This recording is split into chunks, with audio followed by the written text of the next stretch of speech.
A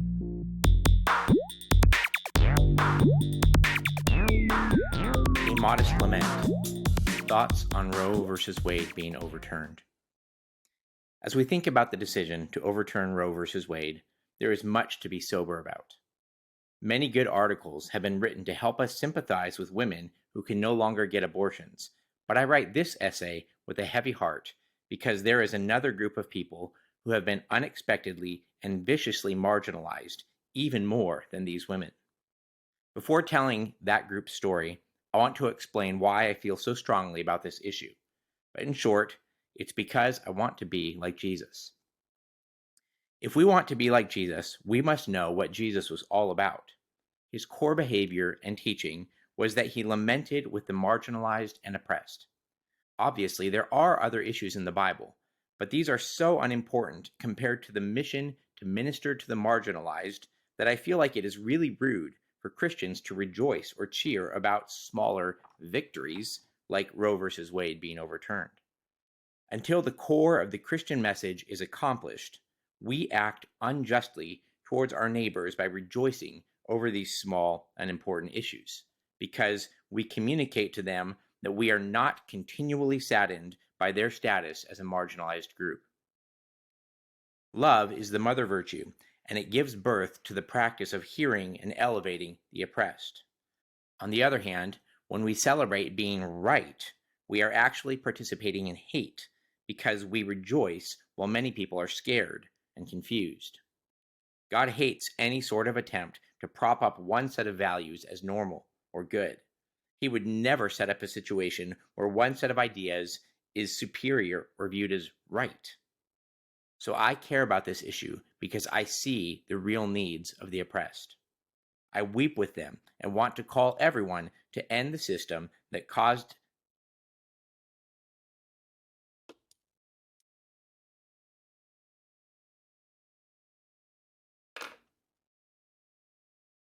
I weep with them and want to call everyone to end the system that has marginalized new groups of people. This is not just political theory. The decision to overturn Roe literally threatens the well-being of millions of people. Many people now find themselves utterly devastated and without hope or even the means to continue with their lives. And when Christians celebrate this reversal, these marginalized people feel that they are in danger and that they have been rejected by society. Those who now celebrate never stop to consider that they are alienating people from the folds of humanity. To put it bluntly, when conservative and radical Christians celebrate that Roe versus Wade was overturned, and then even plan to pass statewide laws to restrict abortion, they marginalize huge portions of America. In short, they deny their Christianity. God is not the kind of God who insists on his own way. He patiently waits, wooing and hiding until we are ready to find him. In the same way, conservative Christians have no business expecting others to agree with their own views. I don't want to give the idea that I am not pro-life. I am, of course, pro-life. But I am of the serious, sober-minded type. Being pro-life actually has nothing to do with policies to end abortion. This is a contradiction in terms. Nor does it have to do with telling people what is right and wrong. Rather, it is an internal appreciation of what it means to be human. Being pro-life is an ideal to embody rather than a goal to achieve. For when we try to solidify an ideal with action and policy, we inevitably cheapen and diminish the ideal. As with all ideals, we must never attempt to actually implement them, nor enact policies that would force others to live by them. This would actually be to enforce our own idea of life onto others. And in so doing, we oppress them, and actually we become anti-life. This has always been the case. We see a similar example in the area of justice. To live within the ideal of justice is a fundamental good, for it calls us to contemplate something essential. But when we insist that there is only one definition of justice, or that it must be applied impartially, we actually do an injustice to those who experience diverse aspects of the spectrum of justice and injustice. In fact, the greatest injustice we could ever do would be to ask someone, especially an oppressed person, to go along with any sort of objective standard of justice. The pro-life issue is just as clear as the justice issue. The Christian message is that we must allow people to be human. We must allow them to embody their humanity and to embrace the call of Jesus to be authentically themselves. So I say again that Christians are wrong to even imagine that we would ever act publicly on our own idea of justice or life. To be pro-life is to embrace the wonder of life and to foster communities that support life. In this sense, we do ask the government to redistribute money in order to create a culture where people can live authentically. But under no circumstances should Christians enforce a particular view of life on others, whether through government policies, social pressures, or manipulative attempts to guilt people into inauthentic decisions. These would require someone to adopt a definition of life that is not their own definition. What's even worse is that this implicitly implies that we think that our definition is more authentic than theirs. I don't think conservative, radical Christians have considered that their response to the decision to overturn Roe v. Wade actually comes across as a sort of moral superiority, as though their definition of life and thriving is in some way true or in line with what God would say. If God wanted an objective standard on those issues, he would have said so. There are some Christians who try to ride the fence here. Unfortunately, they do insist that there are objective definitions of life and justice, but they only think that they need to apply these definitions to themselves. This is a sort of soft oppression because it does cause them to assume that they are right and that others are wrong.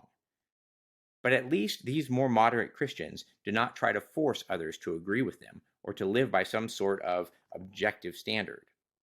Unfortunately, these types of Christians remain quiet and do not do much to quiet the racket of the radical Christians who seem completely bent on enforcing their own definitions on the rest of society. In light of this radical moral and definitional oppression, it is only to be expected that the people who now object to the Supreme Court's recent decision would respond to these so-called Christians and pro-life clinics with hurt, anger, and even violence. They are justified to vandalize pregnancy clinics and churches because they have been forced to contemplate living in a way that is not their truth. We Christians have brought this on ourselves. This brings me back to where I started. There is one overlooked group in particular that deserves our lament, our compassion, our weeping, and our support. This group is, of course, the group of doctors and healthcare professionals who live in states that already have and will continue to shut down abortion clinics. These individuals who, up until now, have devoted themselves to the care of women and who have been justly compensated with dependable salaries are now completely uncertain about their lives. More than that, their entire self-image and self-worth are crumbling and leaving these professionals emotionally vulnerable. Some of them will never be able to practice again. The skills that they have perfected over decades will fade. They will never again hold the scalpel against an unwanted fetus, nor deftly pinch a fetus's severed arm or leg with clamps in order to keep the woman safe from infection. These skills keep women safe, and yet these doctors will never be able to live with a sense of satisfaction of truly having helped someone. Their sense of place within their community has been utterly destroyed. They will never be able to regain their source of respect, pride, accomplishment, and goodwill. They deserve our lament for another reason. They showed us how to make the most out of an oppressive and destructive system. These doctors managed to turn the tables on the oppression caused by a capitalist system by using it to better society. They did not go the way of the oncologist, who must bear the weight of death and sadness as their patients often die in front of their very eyes. Nor did they go the direction of research doctors, Research only offers the tantalizing hope of making life better for people in the future because the results are uncertain. Rather, in providing abortions, these doctors chose to affirm life in their patients in holistic and measurable ways. These doctors, among all doctors, do the most good within society, for when patients come to them, many are panicked and in despair at the prospect of being a mother and having to give up all the things they have been dreaming about and longing for since they were children. And with one humane procedure, these doctors restore a proper sense of understanding to their patients. These would not be mothers leave with a secure future, priorities that are their own, and their sense of self worth restored. I would argue that radical Christians who say that being pro life means that you must end the practice of abortion actually stand for the complete destruction of a thriving society. The great irony, then, is that they actually think that they are promoting life. A just and free society will not seek to punish anyone for any behavior as long as the behavior comes from self truth. Punishing behavior that is seen as bad or immoral will never have any hope of promoting life. It will only cause shame, fear, and coercion. Because of that, we cannot force other people to live according to our own personal ideas of words such as life. In short, laws can never promote life in the same way that laws can never promote justice. That's why the church and the state are separate.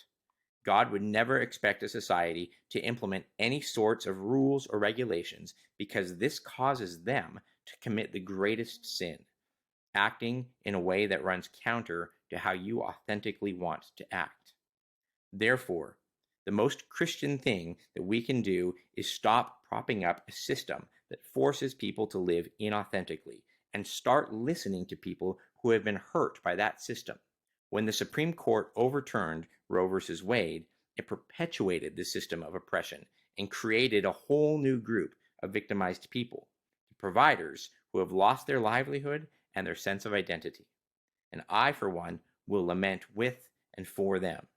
Anyone who does differently has lost the Christian faith. So I propose that we do three things about this. First, stop criticizing. Never make someone feel guilty or ashamed for living their authentic life.